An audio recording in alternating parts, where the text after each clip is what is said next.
Tiba-tiba ada satu SA ni, dia cakap, sebab aku pernah kena, klien aku cakap, oh, yang SA ni bagi saya sampai 18,000.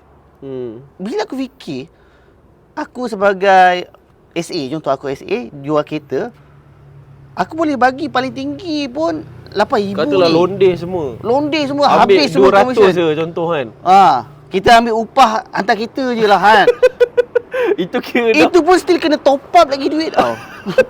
Macam mana klien ni boleh cakap SA ni bagi 18,000? So, kenapa ada benda tu? Banyak dah kes ni. Cuma tak viral je. Kau tunggu nanti lah, sebab sekarang ni dah makin gila orang promote kat TikTok bagai kan. Yalah. Kau tunggu nanti, aku rasa one fine day akan ada kes yang akan meletup pasal rebate ni. Macam tahun lepas, start from tahun lepas, Honda dah ban dah any marketing yang rebate yang kau promote tak sama dengan HQ bagi, kau akan kena ban. Dan ada pun SA dan dealer yang kena ban.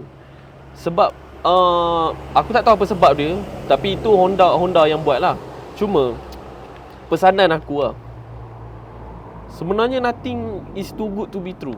Contohlah, official Honda rebate kau buka dekat website 6,000.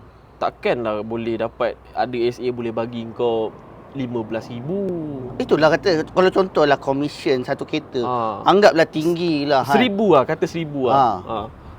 Itu belum tolak kau bagi tiba dia nak diskaun lah, free gift bagai. Macam mana kau nak cover sampai 6,000, dia bagi 15,000, 9,000. Macam mana kau nak bagi? Logik pun dia macam terpaksa keluar duit poket sendiri untuk bagi klien tu. Katalah dia terpaksa keluar duit poket sendiri pun,